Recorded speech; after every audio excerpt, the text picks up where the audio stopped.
welcome to my channel. It is Brooke with the Junk Parlor, and I'm sharing with you today a video that I made for the fall craft-a-thon. And since it's been a little bit, I'm going to go ahead and share it and make it public to you now. So this was the first time that I had made these apples. You will kind of see and learn along with me and know what to do when you make them for yourself. So scrolling on Instagram, my friend posts a picture. I'll share it here with you.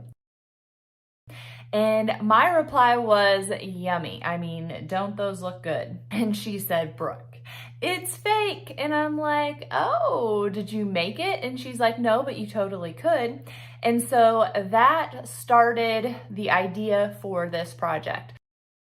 Of course, I searched faux caramel apples and DIY to see what I could come up with. Whenever I look on Pinterest and I'm going to actually do the project, a lot of times I do not read the directions. I do not look very closely at things. I might just look at the picture or pictures that the person has and then kind of try and put my own spin on it. Something that I thought was going to completely work did not work. So you can learn from my mistake. I did get all of these supplies on Amazon. Okay, so first up, what you're going to need are these faux apples. I mean, they not look real? I mean, they look real. It's crazy. These are pretty glossy ones. They're very lightweight. I'd say they have styrofoam in them. They do have like plastic stems, which I really like. And they come in green as well. You could pick these up at a store, but you know how it is, at least at my stores. If I go wanting to purchase something, they're all out. You know how that goes. So you could do faux apples in your wooden dough bowls, in my copper colander, and I could set these in the kitchen and they would look super cute year round. So I sell vintage items, so of course I'm always incorporating vintage into my displays, into the projects that I like to do. So I purchased those. I also, just for thinking about displaying my carameled apples, I bought these log slices, these wood slices, and I just dropped a chunk of bark into my paint. And if you guys don't follow me, I just moved from 4 acres, southern Iowa, surrounded by my dad's farm, to the big city of Ankeny, which is a suburb of Des Moines. And you can pretty much touch my neighbor's house. I mean, it's not quite that bad, but it literally is a big change.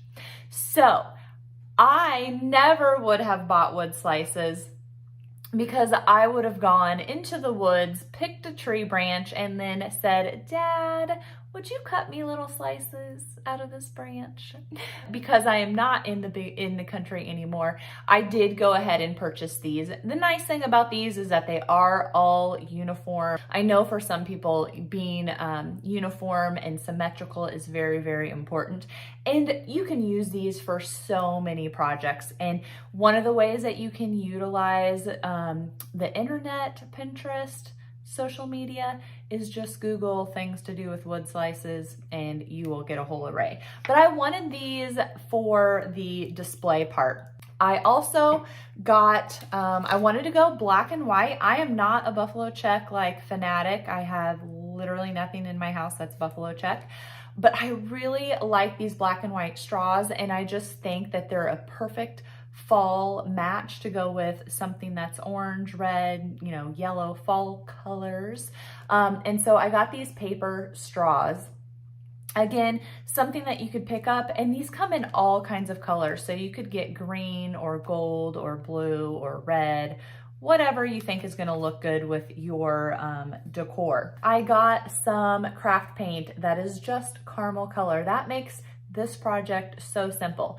I did, because I'm like, this little bottle is probably not going to be enough to do all of the apples that I purchased. So I thought, okay, well, I have red and blue and yellow and black and white acrylic in the big bottles just on hand. And I would try and make brown. Psh, not brown, caramel. Anybody can make brown. I do think it's very important to just go ahead and purchase the caramel versus trying to make it yourself. It looks so much more realistic. The other thing that we have is this Mod Podge. Now, one of the reasons that people use Mod Podge, I think, is for a thickener. It does not thicken my paint at all whatsoever, okay? Another reason is to make it glossy. So I had matte on hand. I am a big person of, I don't want to go out and buy everything to do a craft project. The point is to get rid of some of the stuff that I have on hand. Since we just moved, if you have moved recently or remember moving, you start pitching everything because you don't want to pack it and haul it. So I've gotten rid of a lot of my supplies. Like, I pretty sure that I have school glue around here somewhere, but I can't find it. So I'm just using the Mod Podge that I have. But again, I thought it was more for a thickening agent. And so I was just going to try and use flour. So I just put flour in a little juice glass. When you use the flour with your paint, you might not be able to see it in the camera, but it gets very grainy and granular. Now, personally, I don't like nuts on my caramel apple, so I didn't choose to do nuts for the caramel apple. I did provide you a link for that. I didn't choose to do nuts on the caramel apple. I did provide a link for that if you want to check that out. But it is a very granular. When you're just using the Mod Podge, it just lightens it a little bit because it's like adding white. But I really don't think it thickens it. It just makes it runnier, which is fine. I just thought it would go on thicker. So what we're going to do here is we are going to take the apple. I'm using a screwdriver. A lot of the projects that I saw, people use dowel rods, which you could totally do that. I am going to use screwdriver, and I'm just gonna stab it in here next to the stem. I wanted to keep my stems on, and I'm gonna put the camera down just a little bit so you can see it. I wanted to keep my stems on. The reason that I wanna set it down to do it is because I want the apple to be setting flat. When I do it, I don't wanna hold it like this and then stab it, and then the straw is gonna end up being, you know, all crooked. So I want the apple to set flat because, you know, the bottoms are always a little bit uneven. I'm gonna go in right next to the stem, and then I'm gonna put my body weight into it and stab it in there. Now, I'm also taking the screwdriver and moving it around because the screwdriver is thinner than my straws. Now, the nice thing about these paper straws is they do have some sturdiness to them, but I want my hole to be good because I want my straw to be good, okay? And then you can decide how far in you want it to go. I want to be able to show off the black and white straw. That's why I got it, okay? And then the straw is sitting straight because I put the hole in it while the apple was straight.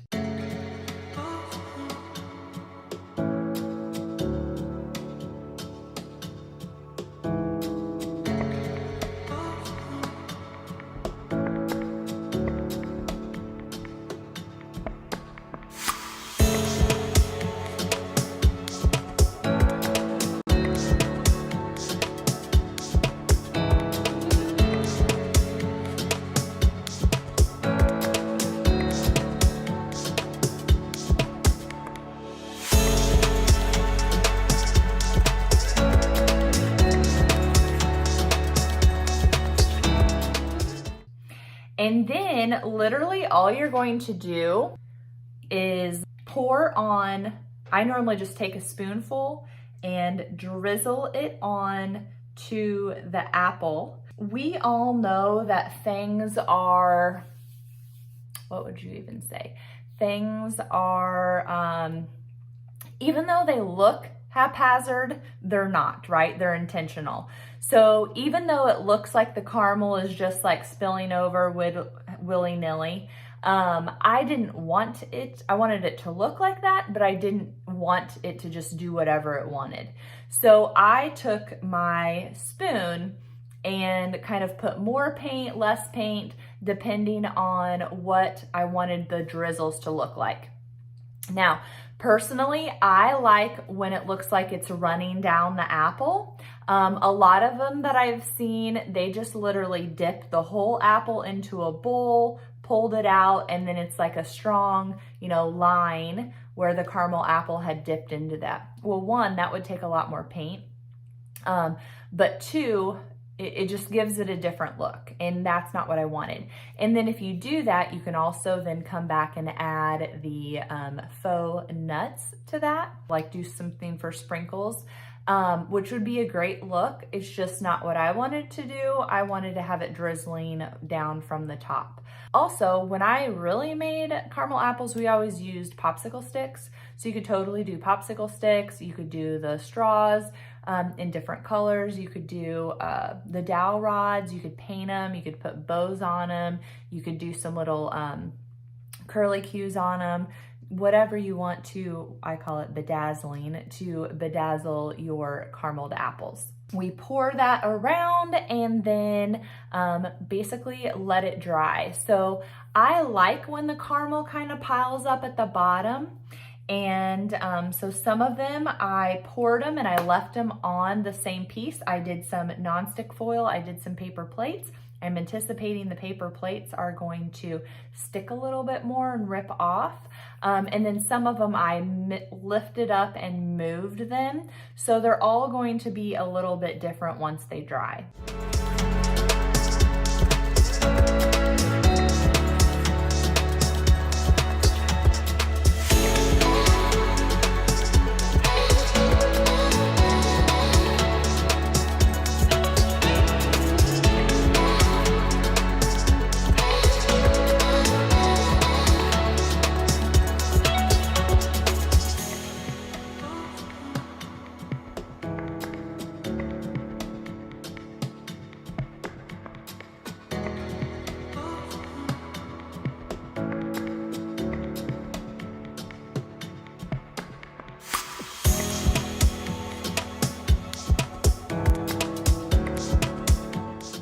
One thing that I learned is that you want to stick a screwdriver in it or that dowel rod. I didn't want to use my nice black and white straws and get paint gooped on it, the caramel gooped on it. So I put in a screwdriver, and then once I got done painting, then I would hold on to the apple, pull the screwdriver out, and then put the straw in its place. I did that all immediately because as soon as you pull that screwdriver out, the extra paint goes into that hole and then you can't find that hole that you punched. And so I just would do it immediately, and then you can use that straw to move it around if you want to transfer it onto a different spot.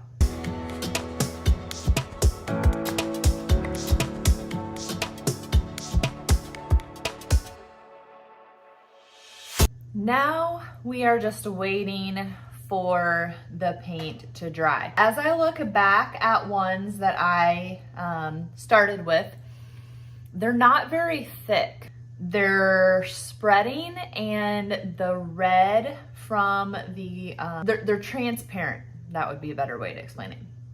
The paint is transparent. So doing some research, you can buy thickening agents for acrylic paint. We talked about how flour is actually one of those, but this is very, very clumpy. So I'm brainstorming what else I could do to make it so it's not so runny. Let me see if I can show you one. Okay, see, I know it's kind of hard with the lighting,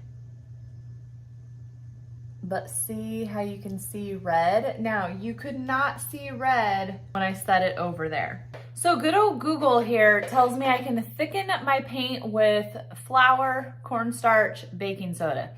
I don't have any cornstarch, flour didn't work, so what I ended up using was baking soda because I had it on hand. So I had some paint left in my caramel bottle. I poured in some Mod Podge, and then I poured some baking soda out on a paper plate.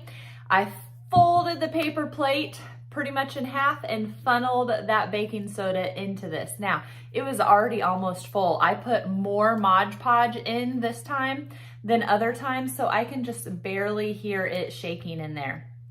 So we are going to try again, and this time I am literally just going to squeeze the tube of paint instead of spooning it on, and we'll see how it goes. We are down to our last 2 apples, but one of the things that I love about DIYs is that you just gotta be flexible, go with the flow. Sometimes things are gonna turn out like they do on Pinterest, and sometimes they're not. So can't get it in this one. So I'm sure that even though those are a little bit see-through, I'm just gonna go back over them with paint. Now the problem is when you put the Mod Podge in, it does change the color a little bit. So what I'm literally gonna have to cover it up completely, if that makes sense. Another thing that I could do is wait until it dries completely. Right now, everything is still kind of wet since I'm wanting it to dry quickly, but I can take my paintbrush and literally paint over it. The other thing, once it dries, I do have some spray sealer in a gloss, which I think I just have semi-gloss on hand. But one of the things that I like to do with that, you don't have to spray, we definitely could, you don't have to spray the entire apple. All you have to do is I take off the lid of the spray paint, I spray into the lid, and then I use a brush and dip into the brush and use that spray paint just like paint, okay? So if it was clear, it'd be a little puddle of clearness, looks like water.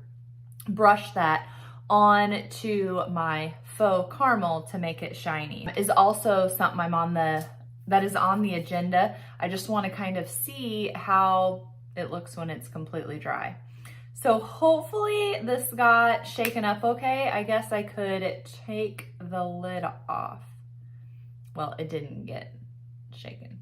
Probably because I just have way too much in there. So maybe what I need to do, because I don't feel like I can shake it anymore, maybe what I need to do, I had gotten these at red Solo cups to use as little bowls, but they just don't, they have a lot of like crevices in them, which makes them really hard. So I think what I'm gonna do is I am going to dump my flour in my red Solo cup and use my little juice cup. So again, what is in this container right now is baking soda, Mod Podge, and some of that caramel paint. And I did not measure anything. I just did what I wanted.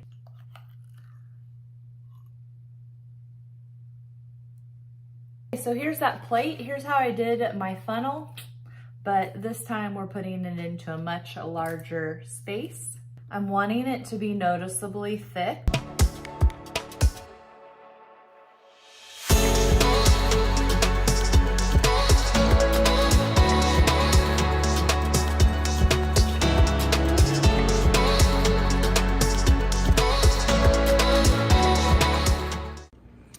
Okay, so here are the carameled apples. This one is the first one that I did with the flour. You can see that it's pretty textured, but it almost looks like nuts. And then this is the one that I said was pretty transparent and needed to be, you know, a little more opaque. And then this one is the one that I added the baking soda to. And you can see that once it dried, it really turned white and discolored it. So these still need a little bit of love, but my daughter still asked if they were real, so. While we're all in the mood to be making some fall things, I thought I'd show you some other DIYs that I did. I picked up this wreath form, which is basically like styrofoam covered with moss, at the thrift store. And what I did was I added in pine cones and succulents and greenery that I had on hand and tucked in some Spanish moss as well.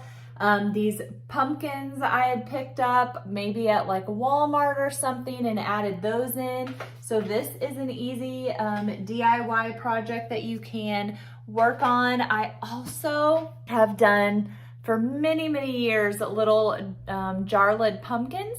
You can use pretty much anything as the stem. You can use the little plant hooks. You can use a door pin. You can use any kind of architectural salvage.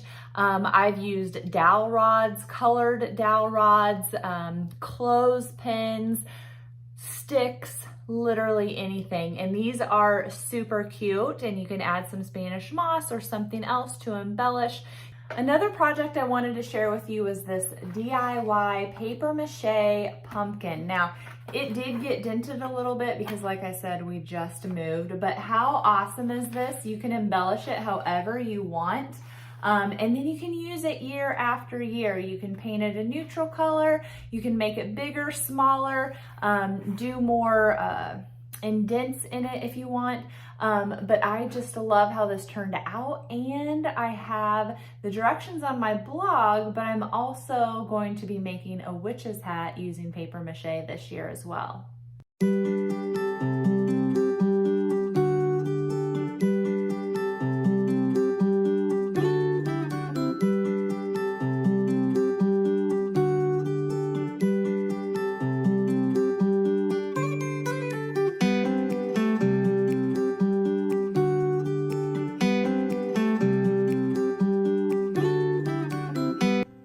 Caramel color is not created equally, so I did all of my projects with this one from Apple Barrel, and then hubby picked up this one because remember these had too much baking soda and they just kind of whitened.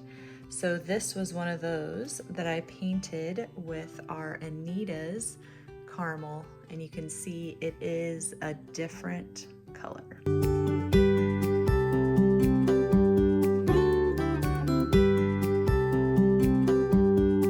Well, thanks so much for watching me DIY these caramel apples that would look cute set out, especially during the fall season. And I would love for you to follow me on my blog at thejunkparlor.com, on Facebook, Instagram, Pinterest, YouTube, you name it, the Junk Parlor is there. So thanks so much for watching, guys.